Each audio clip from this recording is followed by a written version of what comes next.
Thank you. My first thought on September 11th, when I saw the second building being hit, was to reflect back on the Murrah office building bombing in Oklahoma City. On that day, several years earlier, one of our team members came into my office and said, "Have you seen what happened down in Oklahoma City?" I said, "No." We turned on the TV and looked at what it was, and he said, "I think they need one of our lighting trucks down there if they're going to be able to really work on that bombing area. And there's a couple of us that would like to take one of them down there if that's okay." I said, "Seems like the right thing to do. Go after it."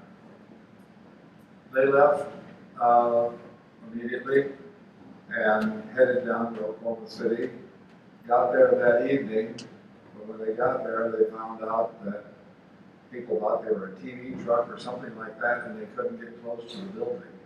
So they set the truck up, turned on the lights, and then an FBI agent saw the truck and said, "You need to be down by the building." And so they took the truck back down. By daylight the next morning, the FBI agent took them down to the Murrah building site and talked to the FEMA officer that was running that site and said, "You need to set this truck up to help light the building." The FEMA official said, "I've got no room for a truck that size around this building." The FBI agent very firmly said, "Yes, you do. Find a space." With that, the truck went in there and lit up the building. That night, the guy operating the truck was sitting in the truck, and somebody knocked on the door. He opened it up. It was a FEMA official. He only had one thing to say to him: "You will be here till we're done, won't you?" With that, they stayed there and finished that. My thought when I saw the second building being hit in New York was, we need to be there. We need to help out. They're going to need us. But it's a problem to get in there. First of all, I had to find out if we had any trucks in the area. Checked around with some of our team members and found out that we had been doing an extreme game for ESPN in Rhode Island that weekend, and so we had trucks out on the East Coast. I called the guys who were operating those trucks. They were eating breakfast that morning, getting ready to head back. And I said, "I've got no more idea than anybody else in the world does what's going on there, but I think they could use our trucks. And if you are willing to, it'd be fine with me if you took the trucks in there." And they said, "Just make arrangements for us to get in. We're on our way." They left the breakfast on the table and took off and got in the trucks. I called the Rhode Island Highway Patrol to see if I could get an escort for them. Rhode Island Highway Patrol had no idea what I was talking about. I called the Connecticut Highway Patrol next, and the guy that answered the phone from the Connecticut Highway Patrol had been at the extreme games that weekend and knew exactly what I was talking about. And he said, "Get them to the state line.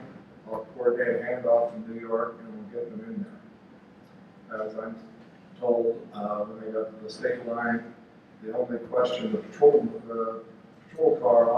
officer asked them when they got there was, "How fast do your trucks run? I want to make sure I don't outrun you." By the time they got to New York, there was a convoy of various types of equipment and several patrol cars. They got handed off, and then they ended up getting sent to Shea Stadium in the triage area. And once again, they're trying to explain what they really do, and they had to wait till darkness, set up a truck. They saw the truck. They said, "You need to be down at ground zero," and that's where we need to be. And so they pulled the truck back up and sent it over to the West Side Highway. And there's 3 trucks. They sent them over there, and they started heading down the West Side Highway.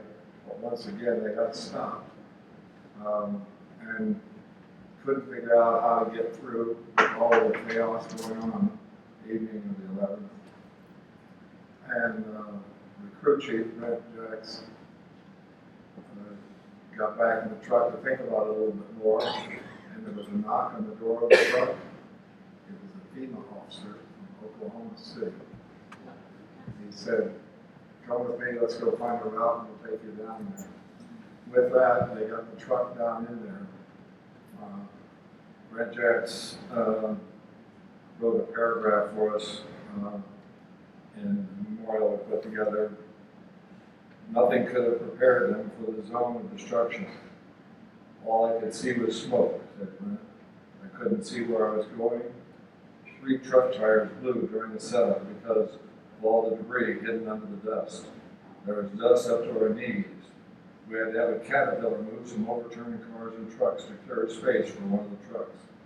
It was like a war zone. We have with us here today, many of you have probably seen the truck that's sitting down here with the flag on. That's the flag that actually flew the day after that, when it flew for many months down there. But Justin Clayton and Brent Jacks were the 2 that took the first truck into Ground Zero, and Justin's here. I'd like for him to stand up, Justin.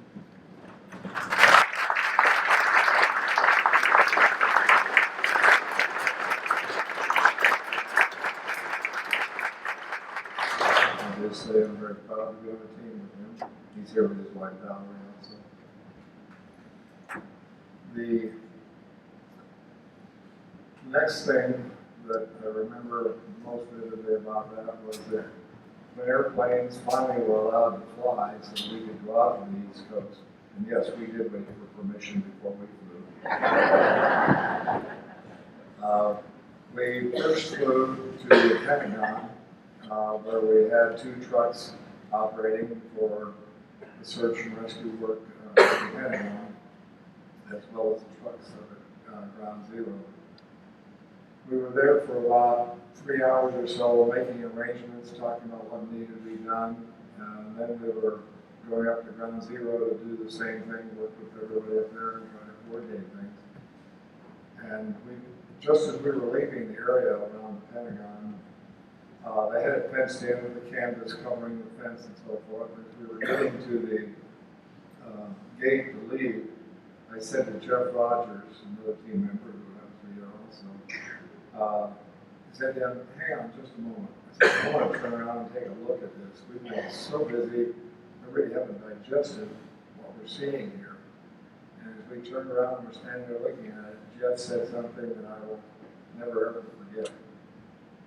He said, "Where but in America could you assemble all this in just a few days?" And I think that says a lot about our country, what a wonderful country it really is. And we're so proud to have had the opportunity to be part of that group of volunteers on that day. And very fortunate to be American.